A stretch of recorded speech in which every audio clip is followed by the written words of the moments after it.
G'day guys, Winnie here. Hopefully I'm live. Bear with me, I'm just going to get this live video set up. I'm trying a couple of new things as we recap first round of footy for 2021. I'm going to start talking about the round at the 2-minute mark of this video. So in the first 90 seconds or 2 minutes, if you guys want to comment if you can see me, comment if you can hear me, and let me know what your favorite moment of round one was.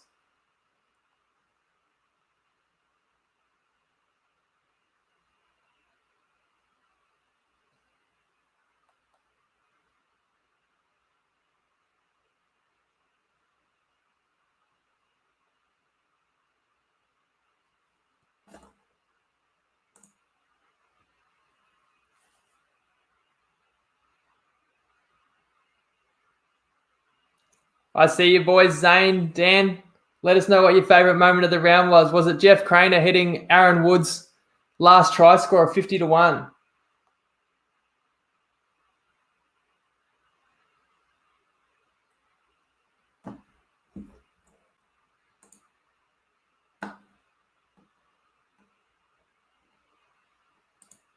Jeremy loves his Warriors winning. Never doubted him, mate. Well done. Thanks, Keith.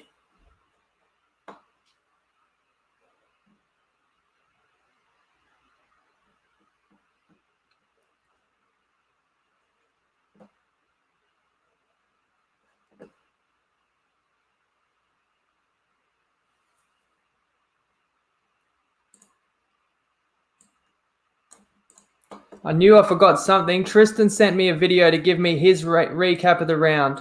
Let me see if I can tee that up in the background. I can include that in this video as well. This is technology at its best, lads. But please just hit me with a comment. Hit me with a like. Let me know that we're underway. What do we know here? Audio, that's good.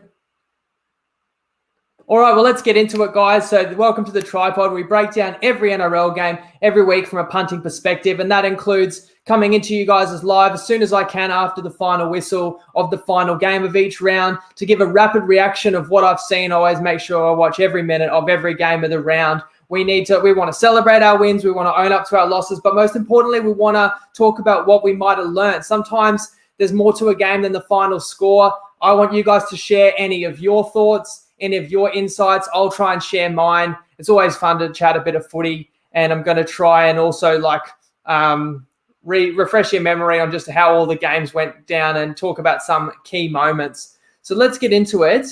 Okay, let me see how I go with these graphics, guys. It's a bit makeshift. But the results, I only had 3 best bets. It's hard to have a heap of confidence in round one because you don't know for sure exactly it is a new year. You know, the teams are months removed from the last time you saw them play.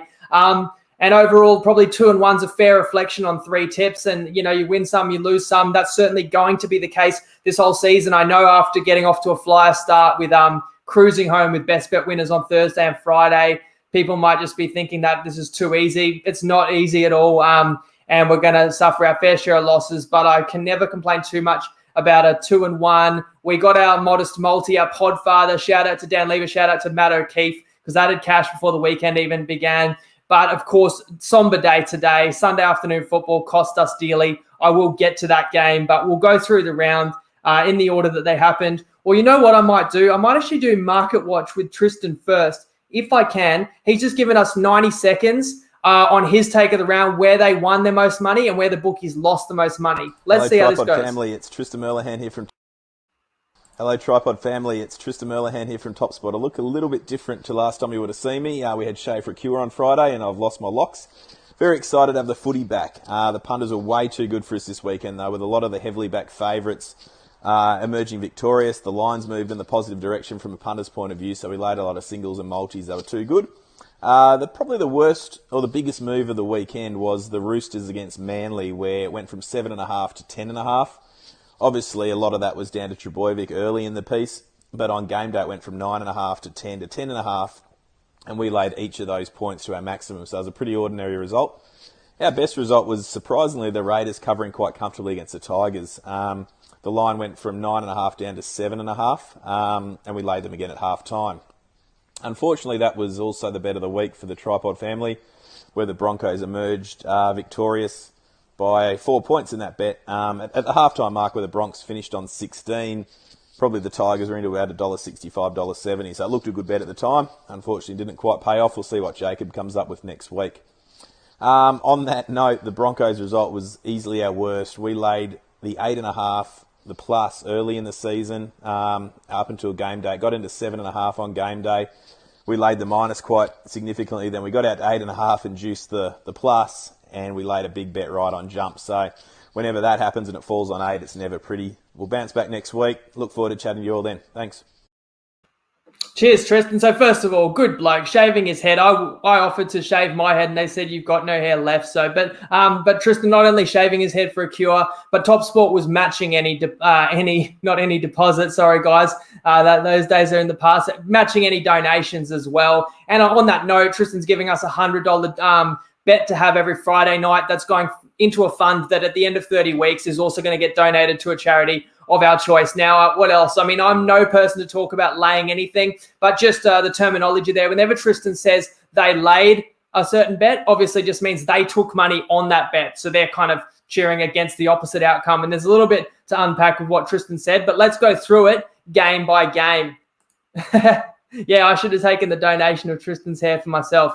Okay. So we'll start with the Thursday night where the season kicked off, and arguably the most impressive performance of any of the 16 teams was the Storm out of the gates. And luckily enough, that was the first best bet of the season, was Storm first half, shot out to a 22-0 lead. I will also say, I did comment in the Tripod group, Pappenhausen a smoky for top point scorer. Can't even remember how many he got, but I think he got a couple of meat pies and kicked all the goals as well. I think 13-1 is pretty damn juicy. Just another point I'd make on this game is, like, the Storm have evolved. Obviously, you have to, move with the times, move with the new rules. They're the champs for a reason, but they used to always be known as the boa constrictor, get out in front and then just smother you.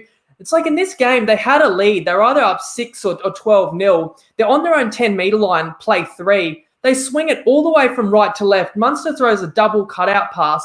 They make a break. Don't think they score that play, but they get tackled 15, 20 out, score the very next play. It's like, that's enterprising footy, and that's chancing their arm, and that's letting their playmakers make plays. They certainly did that. The Bunnies did themselves no favours, but as much as you thought that the Storm blew the Bunnies off the park, let's not forget the Bunnies came back in the second half and pulled it to within a 6-point game from 22-0 down. So certainly no reason to take anything away from the Bunnies. It was, I guess, I don't want to say funny. I never want to, say it's funny when people lose, but it's funny in the sense that the two most heavily bet sides pre-season was the Bunnies, and the next game we'll talk about the Bulldogs, and they shifted those lines, the punters. They got great closing line value, and both those sides got handled fairly easily. So that's a bit unlucky when you get a good line, but it just goes to show the Storm have come in ready to go, and they didn't seem to be missing Cam Smith, who retired the day before the season. I think we'll just do a reminder there that the halftime score was 22-6, so the best bet, first one of the year, $1.88 cashed.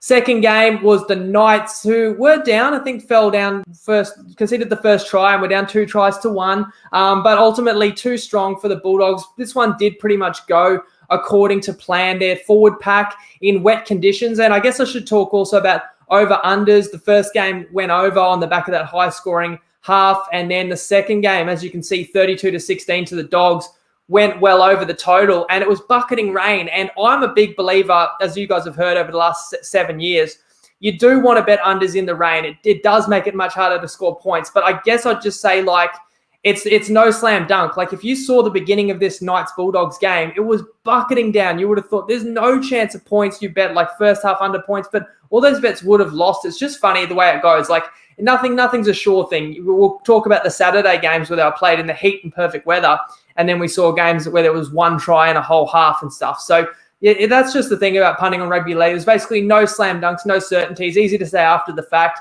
But while it was high scoring, I think no one can really argue the right team covered the game here in the Knights. I thought Flanagan played all right in his debut for the Bulldogs. And I also thought the Dogs, whose forward pack was out-muscled, really missed a guy like Luke Thompson. Don't forget he's on a suspension. Only other noteworthy thing I had in this game was Kurt Mann injured quite early, so the Knights did well to cover for him. Connor Watson came in, played some in the halves, but they will miss Kurt Mann. I really think the Knights are at their strongest when it's Mann partnering Pearce in the halves, and I think from the sound of it, it's a knee injury, could be a month or so. Plus, of course, they're still going to be a few weeks away from getting Kalen Ponga back.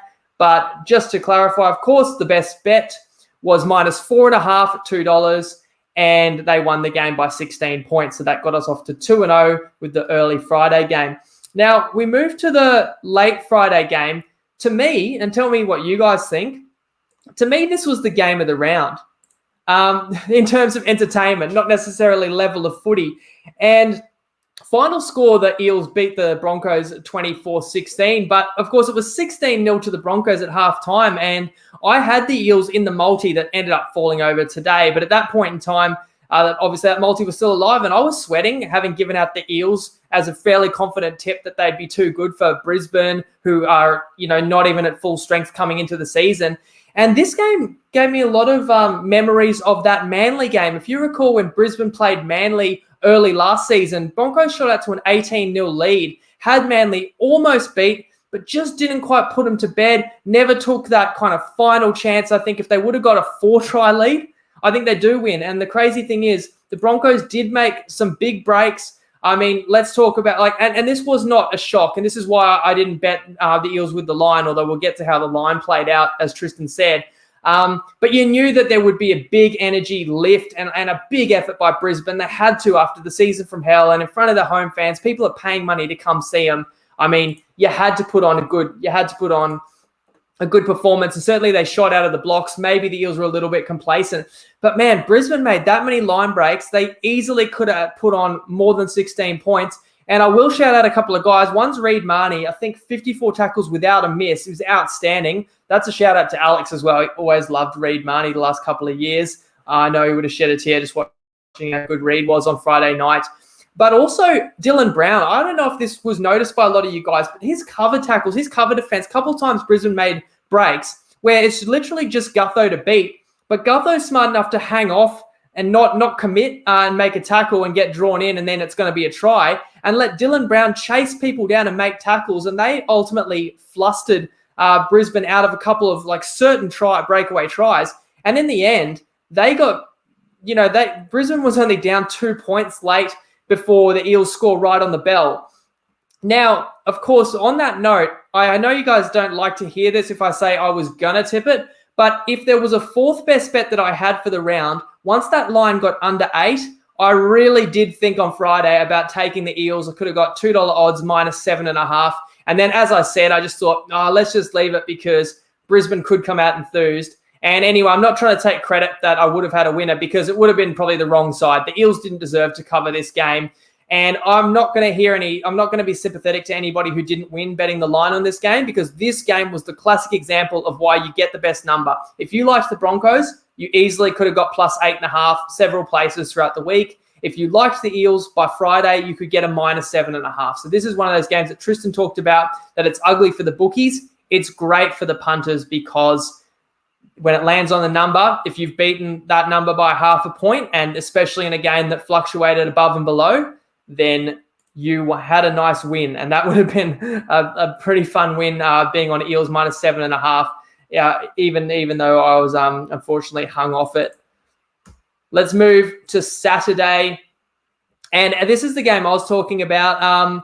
This is a game I sat down thinking it's going to be such a cracker, so exciting. Warriors playing the Titans on a hot, sunny afternoon in Gosford. Thought there'd be plenty of points, and it was 6-0 Warriors at halftime. And all the commentators were doing was talking about how the players are out on their feet. Everyone's sucking them in. The ball was in play for the first 10, 12 minutes straight without even a stoppage. And I'm thinking, when's this game going to open up? But whenever any team got any good ball, any opportunity to attack, they dead set looked too tired to attack. Nobody wanted to do anything. And for the Titans, they barely fired a shot. And I just wonder if the hype did get inside their heads a little bit. I heard that Dave Fafita came in the end with a virus or something, so maybe it was a bit underdone. But the Titans, to me, look like a team that was hoping one of their big name forwards would break a tackle and create momentum for them. And they were not looking to just make something happen. They did not play with a lot of structure. They were disappointing. Now, on the other side of the coin, the Warriors, this is one of the most impressive performances of the round to me. And just keep the comments coming through of what you guys saw, guys, and I'll try and share out. In fact, I just saw that by Hamish. Pappenhausen 150-1. I'm presuming that was top point scorer. Sorry to get a little bit off track. But look, my big takeaway for the Warriors is if you would have told me they're going to beat the Titans as an underdog by 13 points on Saturday Arvo, I'm thinking they must have been, the Showtime Warriors, and RTS must have had a field day. Cody Nikarima, Harris Tavita must have run riot. And in fact, those guys were relatively quiet, especially Roger. And I think that is great signs for the Warriors that Roger didn't dominate a game, didn't have to put the team on his back, and his team still won by double digits. So I was someone in the preseason questioning what kind of job Nathan Brown would do. Early returns has proven me wrong. That's why I was too afraid to bet on the Warriors with the start. Well, I did look at it. I didn't know what type of Warriors team was turning up, but to hold the Titans, as I say, to 6 points, even when the Titans knocking on the door late, they held on for a very comfortable, very well-deserved win. And that's good. That's very good signs for a great season ahead for the Warriors. Maybe if they're going to defend like that every week, they really can definitely push towards the finals. Whereas I don't know if Manly can. They got destroyed. I mean, Teddy scored off a bomb the second minute, just snatched it and put it down. Sea Eagles responded, and then after that, just got absolutely steamrolled by the Roosters. It's very worrying signs for Manly, the amount of tackles that they missed. I had my question marks over how kind of ready to play the Roosters would be, but what I think in hindsight it shows, as I said in the season preview, it's and some bullish Warriors fans commenting, and keep the comments coming in, guys, but this was the first year since 2018 that the Roosters didn't have to play as the defending champs or defending back-to-back champs. And don't forget those years, they also obviously went all the way to the final game of the season, won it. Then they had to play the World Club Challenge. These are all extra games. The Roosters bowed out in straight sets last year. So that's 2 less finals games, no Club Challenge match to speak of. They were fresher. Now, worrying signs of Jake Friend getting that head knock because he's had head knocks in the past. That, you just don't know how seriously they take these kind of, head trauma as to what his playing future holds. But they didn't even bring in Victor Radley or Sam Verrills, so they do have cover, I guess, at dummy half position. But certainly Jake Friend would be a loss on the top of course, you're looking at leadership. Cordner is a little while away. But, I mean, what about the Roosters? A hat-trick to Tedesco all on the right side, a hat-trick to Brett Morris, 7 tries in all conceded down the Sea Eagles' left edge. They're going to have to remedy that. And there's news out today that Des, and Graham said it there, that the Sea Eagles are in for a long year, that Des's contract negotiations have stalled just because of how disappointed the board basically was in that performance. The final game of the final game of Saturday night, I should say, was the Cowboys against the Panthers. This one was down in Penrith, and Penrith final score 24-0. But I will tell you, in the first half, it was only 8-0, and I was actually really impressed with the Cowboys because against a weight of possession, they only conceded 1 try. That was Capewell finding a hole early in the game. And despite the fact that Penrith had the ball all the rest of the half pretty much, Cowboys were stout, just conceded 1 other penalty goal, no tries till maybe about 10, 15 minutes into the second half. And ultimately, they just got ground into the dirt. We know how good Penrith are. They look to be showing us more of the same from last year. And I don't know if you can even bet Dally M. Maybe you can't even bet Dally M anymore after they've had the controversy with it being leaked and stuff. But I thought Nathan Cleary deserved to win the Dally M last year. And if I could pick it this year, I'd be picking Nathan Cleary again. And he was superb. And now he, of course, is the co-captain at Penrith. And, we talk about this season coming in, there seemed to be a clear top 6. And, I mean, the Rabbitohs are in that, but they played the Storm, so we won't take too much away from them. But you look at all those other sides, Eels down 16-0. I won't say that they were super convincing, but they did win the second half 24-0. But then in particular, the Roosters, putting a 40-point win over Manly, what Penrith did winning to 0, and then what the Raiders did in the next game I'll talk about, on top of what the Storm did on Thursday. That's 4 teams really, showing some intent and showing that they're the real deal in 2021. And they're teams that you don't want to bet against, but sometimes they're the obvious teams that everyone's picking. You do need to try and find ways to go against them. And speaking of going against teams that it might seem obvious that they're going to win. Well, I did take my chances and take on the Raiders. And final score 30-12. I can't remember if I had in my notes here the multi, but we did have a multi that played into this this final game. And I went for a slam dunk, or I went for a home run with the West Tigers straight up to win at $3.50, because I thought this game had a bit of upset potential, and that was paying, I think, $13 or $14. And hey, it was 6-6 at halftime. I felt it was a chance, but geez, it was a bloody frustrating one to watch. I mean, I knew Adam Dwayhe was out, but I said pre-season that I thought Luke Brooks, and you guys can comment your post-mortem for the Tigers, I thought Luke Brooks was going to have a big year. I mean, he was woeful. Their fifth tackle options were so bad. They never had the Raiders under pressure. They never did anything with the ball. I felt like their forwards stood up in the wrestle. I really didn't think that the Raiders blew them off the park. Now, if I'll give any credit, the Raiders have this really aggressive kind of rush defense, and I thought that they really did get in the Tigers' faces and force a lot of errors. But man, like the Tigers, you talk about those errors. I mean, kicks out on the full, multiple forward passes from dummy half, horrible fifth tackle kicks like straight to opponents, never putting them under pressure. And then they came out in the second half. They put a late shot on Whiten after he kicked the ball for the first set of the second half, conceded a very soft barge over try to Ryan James. I mean, I'm a fan of Ryan James. Great to see him announce his return to footy with a try. But that's soft as anything. I knew at that point they had they didn't deserve to win. And I'm not here to make excuses for the Tigers when they're going to let in soft shit like that. And they were just so far off the mark. It's like they just thought it would come easier, maybe because they ran all over Manly in a trial. But that was really disappointing, and that's the way it goes. And I'm also disappointed because the best bet was plus 10.5, and the money was coming. The line was as low as 6 today, but consensus about 7.5. You love getting through those key numbers of 10 and 8. And we had a chance to get in the back door there late.